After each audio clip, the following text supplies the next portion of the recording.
Hello, my name is John Orr. I'm the director of Home Mission.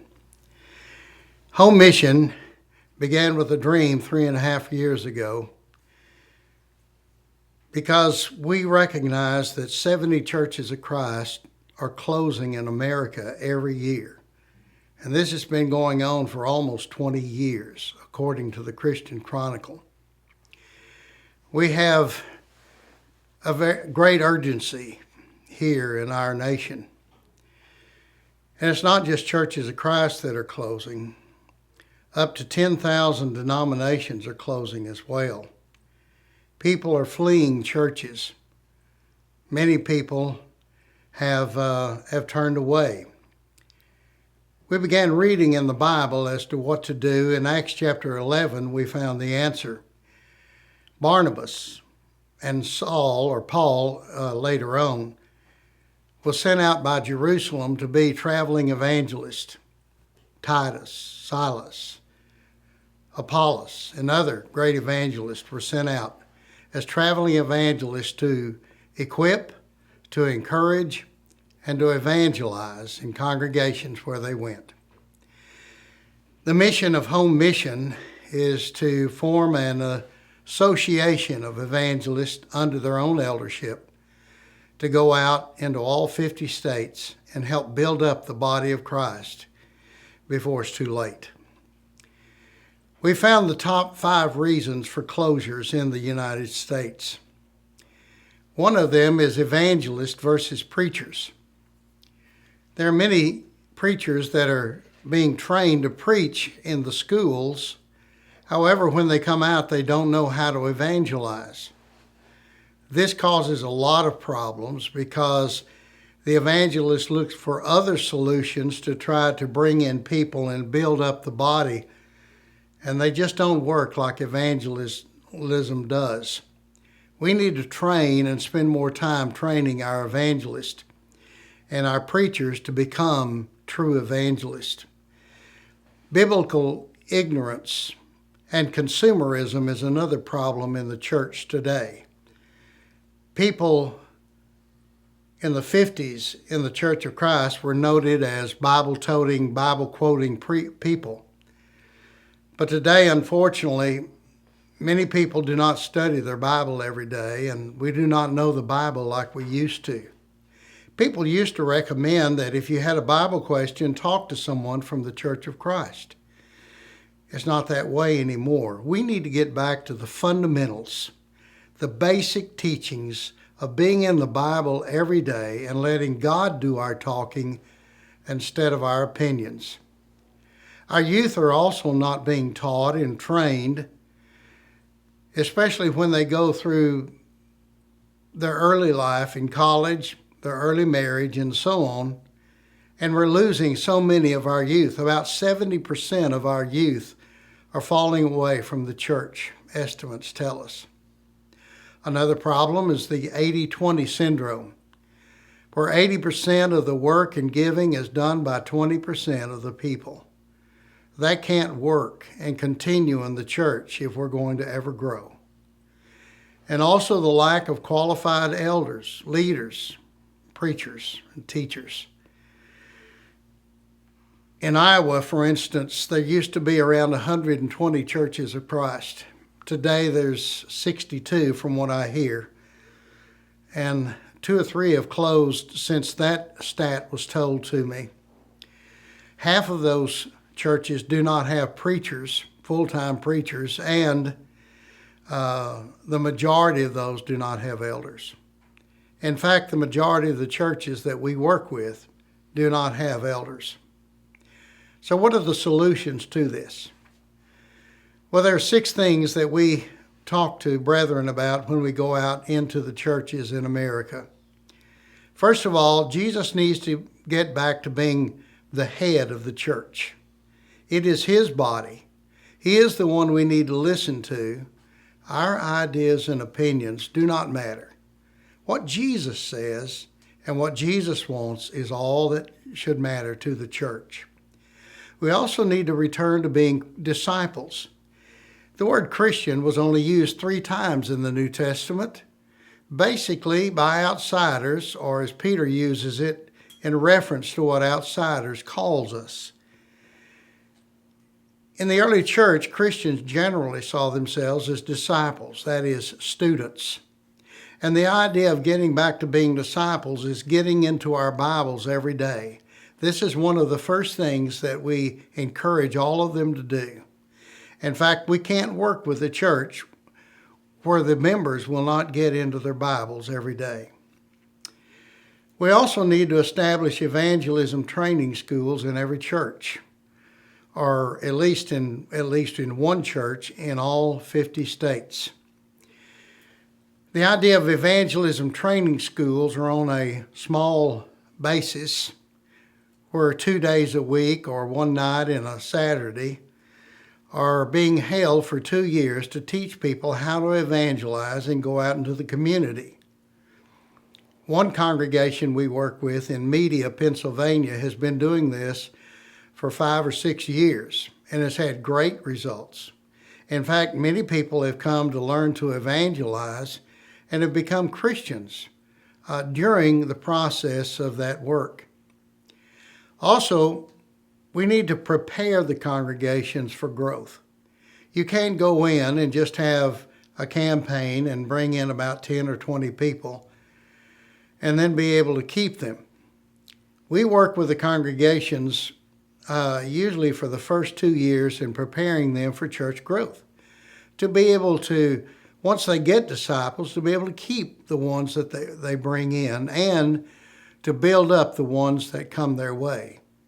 It used to be that when people would place membership or would visit and they were members of the church, they could fit right in. They would know what to do. But so many times, people today are very weak. They come and move around and place their membership in a congregation. In fact, we can't depend upon placing membership in order to grow our congregations because of the fall off of the lack of youth and also the drop and decline of members of the church everywhere in America. We need to also get congregations in America to work together. One of our missions is to get larger churches to work with smaller churches. Churches have become very segregated from each other, you might say. Communication lines have been dropped. We need to restore those lines. So where do we start? Again, as I said earlier, in Acts chapter 11, verse 19, the church in Jerusalem sent Barnabas to go to Antioch. Antioch worked with Paul encouraged the brethren there. And because of that encouragement, many people came to the Lord. Then Paul went to get Saul. And you might say he trained him by working alongside with him. And then eventually Paul began saving souls as well in Antioch. Then it was Antioch, the fledgling congregation, as they grew, they were the ones who sent out Paul and Barnabas on their first missionary journey. We now have 17 evangelists around the country. We're trying to get as many as we can. Most of these, however, can only work with about 3, maybe 4 congregations a year. We try to get retired or semi-retired preachers because we want people who are true evangelists and can also be a guide to the congregations. Also, funds do not allow us to be able to hire full-time people. We're working on adding that this year because my wife Susie, who's a retired school teacher, travel the United States, and we have more requests than we can handle, and even our other evangelists cannot fill the gaps. We do have many volunteers in several different churches, and we're looking to add more to that. Team members have visited or assisted over 200 congregations in 35 states in the last 35 years. 35 states, I'm sorry. And so we have In the last 3.5 years, we have gone to these and worked with them in some way. This map shows just part of the ones that we have come into. We have added Montana, Minnesota, Arizona. We're going there, and other places that are wanting us to come and help them as well. What do we charge for our services? The reason that many of these churches have not been able to get the help that they need is because people have to charge for their time, their services, and materials. We don't. When we go to a congregation, we don't expect 1 penny from that congregation. If they want to offset some of our expenses, they can, but we don't ask it at all. So who pays for it? Currently, we receive support from at least 20 churches of Christ around the country. We are, of course, trying to increase that figure, not just to get the financial support, but also to get the manpower from congregations around the country.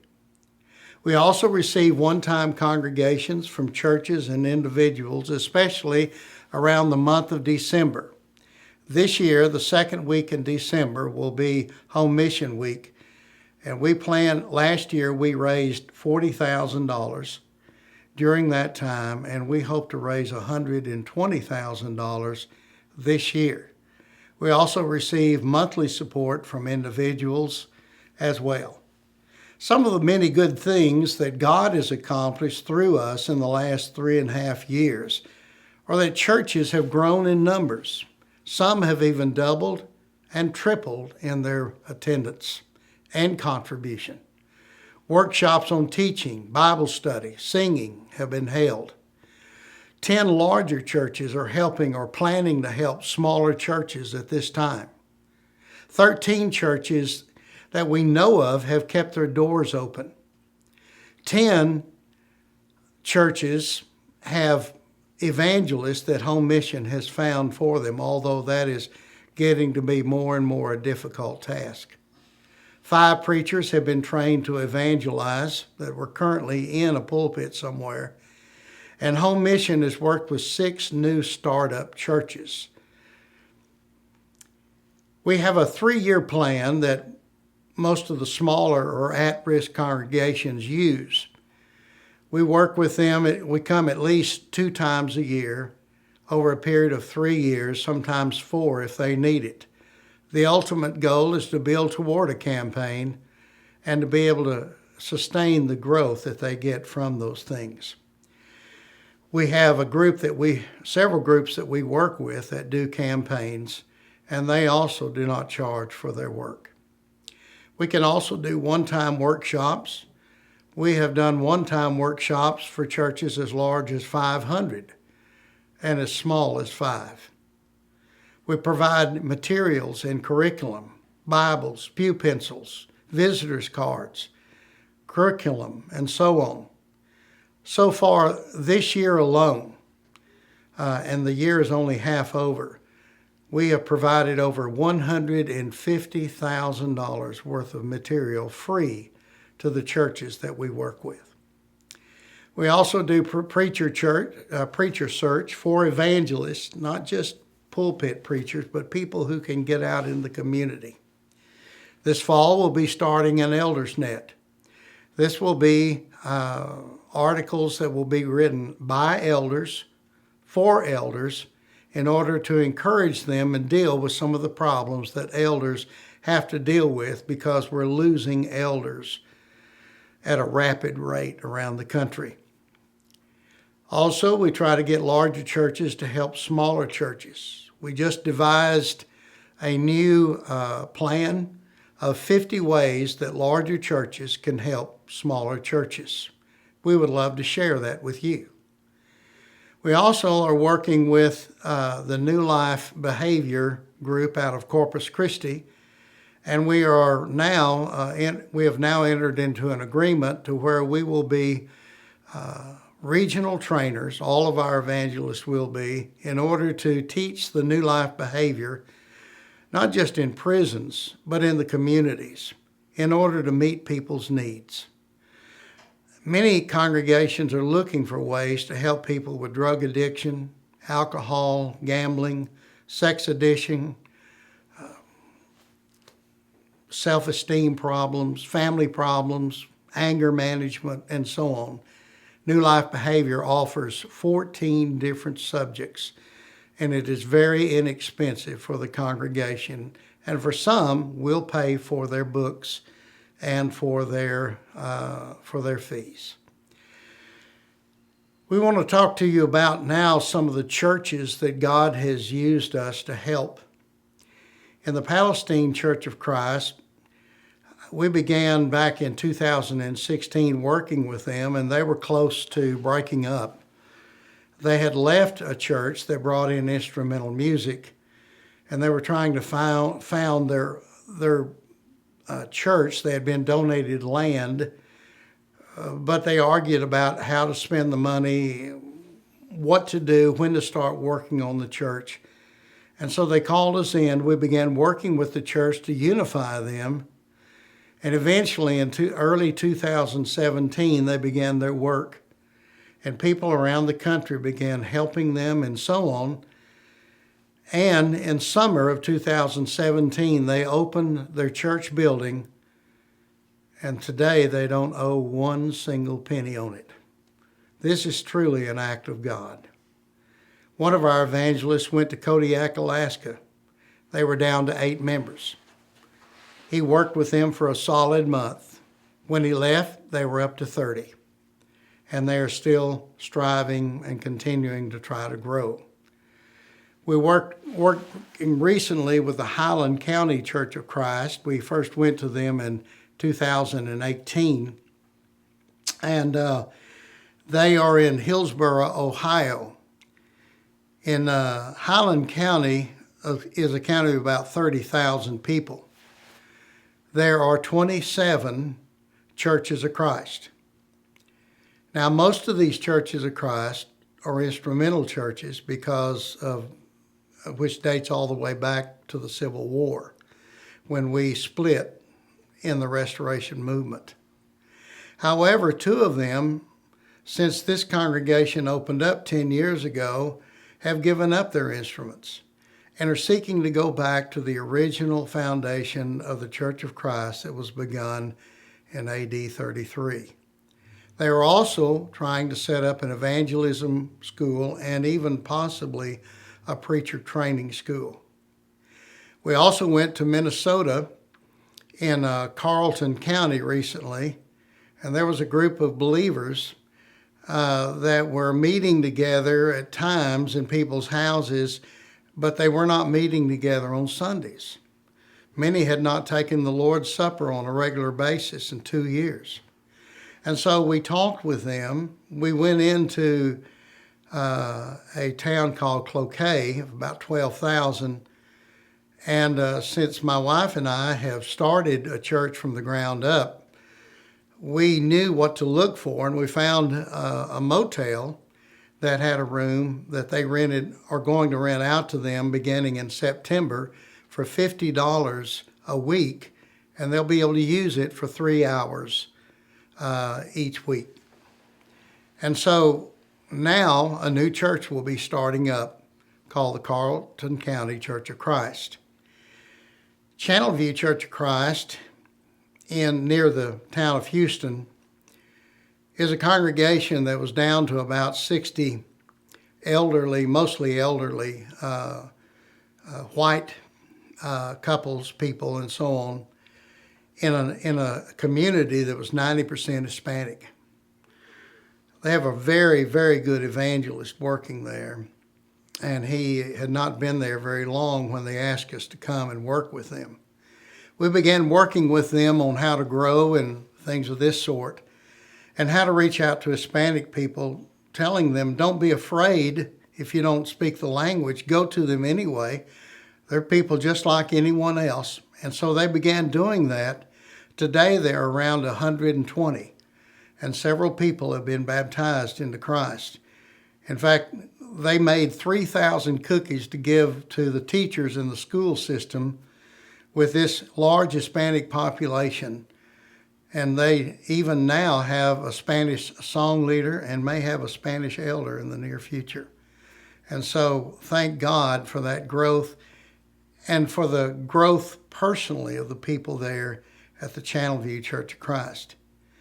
The Burke Burnett Church of Christ, near where we live in Wichita Falls, was had a very nasty split about 28 years ago. And the churches were down to about 15 and 30 respectively. Tom Box, one of our evangelists, began working with them, and now they're back together. And a couple of Sundays ago, they had nearly 100 in attendance, and they just had a baptism. The Sioux City, 6th Street Church of Christ in Sioux City, was going to close. In fact, when we began working with them a couple of years ago, they were ready. One of the leading families was ready to leave, and the doors would have been closed. However, God put us in their viewpoint, or in their line, and the Faith Village Church of Christ, who is our overseeing congregation in Wichita Falls, gave us a call as we were entering the city. And they said that they'd come into some inheritance money that someone gave them, and they were looking for a domestic mission to get involved with that Home Mission was working with. We were just driving into the town, and my wife and I were talking about the fact that we had no idea what to do in this town, what we were going to suggest. In fact, when we go into most congregations, we have no idea what to do. But God opens doors that no man can open. And so we told our elders about this congregation. Today, they have a full-time preacher whereas they had no preacher at the time. They are now around 40 in attendance, and they're starting to grow again. The Media Church of Christ in Media, Pennsylvania, again, is the preacher there is Russell DeGiorgio. Russell is seeking more support in order to get someone to replace him there at Media, continue the school, and then work in the Northeast where it's desperately needed as a home mission evangelist. He wants to begin evangelism training schools according to the model that he has in towns all up in the Northeast which desperately need it. Many churches are down less than 5. Some of them are 10, 20 at the most. There are many people that have been involved in home mission throughout the years. People all over the United States, from Florida to California, from Texas to Minnesota, and also Montana, Iowa, the Midwest, and in the Northeast, Maryland, Connecticut, and so on. Kurt Hale, one of the members at the Grayville Church of Christ, whom we've been working with for over 2 years, sent a note of thanks, and he made this statement. As a member of the Church of Christ for over 20 years, I am still amazed at the progress that we made over the last 2 years working with Home Mission. The congregation here has had a desire to have a full-time minister, and we haven't had one for over 40 years, actually since 1961. And so we didn't have a plan or a desire necessary or the direction to achieve that goal. Because of Home Mission, we are now 6 months away from realizing the aspirations of beginning the process of hiring. Home Mission has given us all the tools to be able to start evangelizing in our small community of 1,800. I can say without hesitation that this organization has accomplished their mission to encourage, equip, and evangelize. Without their intercession, we would not have been here as a church much longer. We give all glory and praise to God for sending us such wonderful people to work with us in such a loving, kind, and patient manner, just as Jesus would do. Kurt Hale, for the Grayville Church of Christ, Grayville, Illinois. I'm happy to say that today they do have a preacher. They also bought and repaired a house where he's living in the community. And they also are working on elders where they haven't had elders since the 1940s. What do we do in a home mission when we go to a congregation? Well, we began with planning sessions such as the launch session. That's our first time that we go. And we began with the hangar session, which is an acronym for their history, advantages, needs, goals. Then we want all their excuses. That's why we spelled it with an E instead of an A.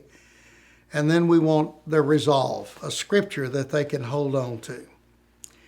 After that, we talk about the foundations and how that they can learn how to keep new Christians. We also encourage them to study it as a congregation and then to practice on studying it with each other so that when they do get new Christians, they can work with them, or those who have fallen away, they can study the foundations with them.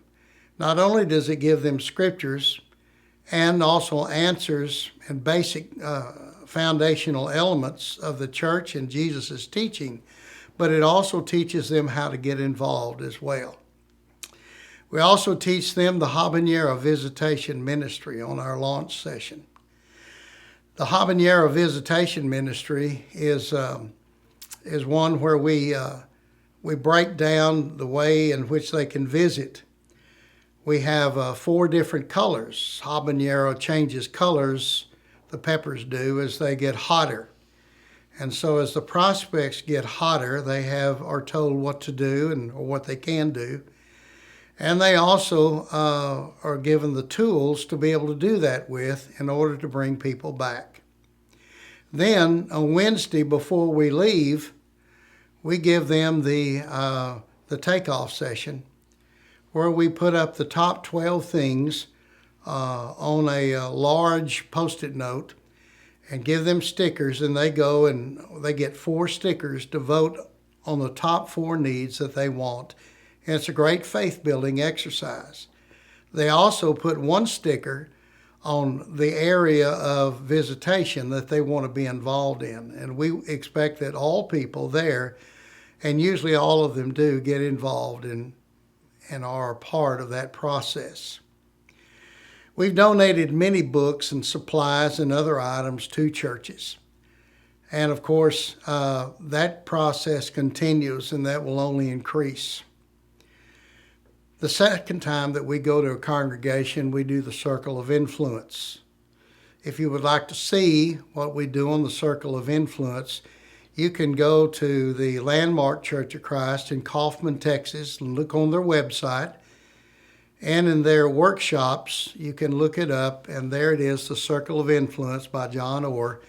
And you can see all 6 sessions that we give when we go to a congregation. We've also held the One Heart, One Mind singing workshop, which has really helped to build up the congregations where we have gone. One congregation that we went to about 2.5, 3 years ago said that one of the husbands, who was not a Christian, came and attended after this session, and he said, "All right, where's the choir?" And she said, "We're the choir." Well, there must be some kind of CD that's playing in the background because y'all don't sound this good. And she said, "It's just us." What a wonderful, wonderful thing that was. Eventually, as more conversations took place, this man was baptized into Jesus Christ. We also have some of our evangelists that hold evangelism training courses when the time is right.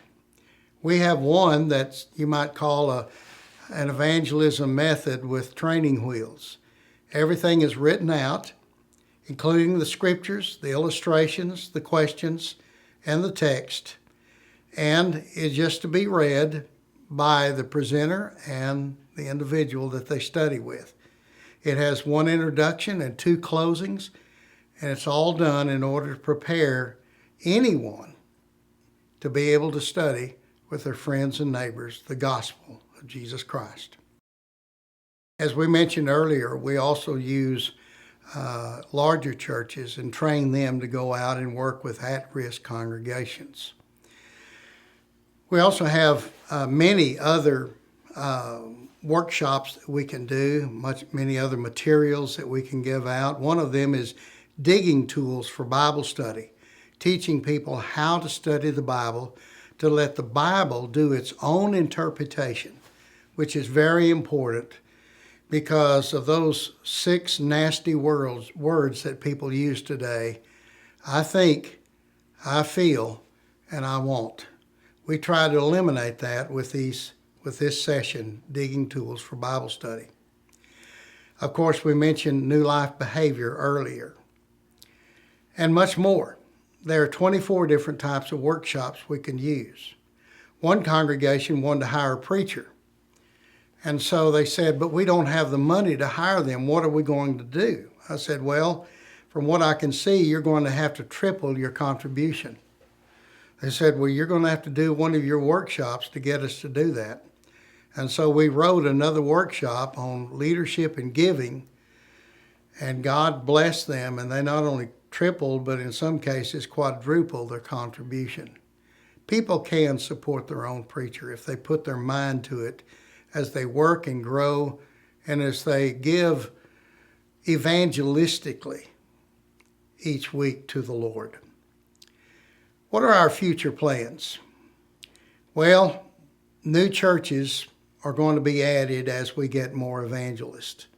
We are averaging about 1 request in the United States a week. We want to expand evangelist search for churches to fill pulpits that need true evangelists. In March 25th through 28th of 2020, we will have our 3rd Revive Us Again workshop in Wichita Falls, Texas. This last March, we had over 700 adherents from 19 different states. It's a wonderful evangelism and church growth workshop. We also want to find more workers and evangelists and volunteers. And we want to establish evangelism training schools, at least one in all 50 states within the next 10 years. And of course, EldersNet, we explained that earlier, is one of the projects that will be started this fall. How can you get involved in Home Mission? Well, you can support Home Mission monthly by check or even credit card. We are set up for that. We also have the end of our year contribution that we're hoping to get about $120,000 this year. We had 2 individuals in a church that put up $15,000 in matching funds last year, and we could really use the matching funds to challenge the rest of the people to be able to meet those goals. Also, we have churches that sponsor the Revive Us Again workshop. Churches can do that at $2,000 or $1,000 a piece. We had 10 churches and organizations that did that this last year, including World Bible School, Herald of Truth, Sunset International, and 7 congregations.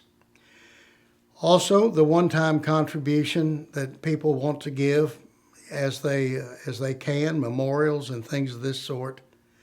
But also you can get involved physically, and we really need more evangelists and we need more people in the field. Why support Home Mission as opposed to any other worthy support effort? Across the seas in our foreign fields, the Church of Christ is growing leaps and bounds. Missionaries have been asked how many members of the Church of Christ there are in India. And some of the answers have been, we don't know, but there could be up to 50 million members of the Church of Christ in India alone because of the solar systems that has the Bible and training on it that have gone out in Africa and other places. People are being baptized by the thousands. Also, there's a lack of evangelism in America. We are trying to build that back up. And if we can get people to evangelize and go on the outside of the four walls, we'll get people to quit arguing and splitting on the four inside walls of the church. There's also an increased rate of church closings. We don't know, but we guess that there are a few thousand churches of Christ in America that are on the brink of closing. Also, our evangelists work with multiple churches at a time. If we get other full-time people that can cover as much ground as my wife and I can, they can work with up to 40 churches a year. Now, that seems impossible to do, and it really takes a lot of effort. But my wife and I have seldom seen our home this year, and we're booked up all the way into December now. But we work with them in different ways. We also, supporting home mission creates opportunities for church involvement close to home. You can go, instead of having to go to Tanzania or across the world, which is a great work, you can take your youth, or you can take a group out to a congregation that may not be very far away from you. And also, brethren, this is an extreme urgency. We are in crisis mode in the United States. We now have less than 2 million members of the Church of Christ in this country. America has been the prime support for congregations overseas. We live in the richest nation in the world. But if our churches don't grow instead of decrease, then many of these missionaries in foreign fields will have to come home. In fact, they are now coming home by the dozens. I know one missionary that has to raise support from close to 100 churches just to be able to keep his missions going in one country. And so I hope that you will consider very carefully supporting home mission. Help us bring the Lord's church back into what it once was in the 50s and 60s, when we were declared the fastest growing church in America. Let's regain our proud heritage of 2,000 years of being the church of the Bible, of worshiping and practicing the same way that these Christians did. We've been persecuted, we've been harassed, we've gone through a lot of difficult things. But I hope that you will consider, as this final song says, that people need the Lord, especially in the United States. Thank you, and may God bless you.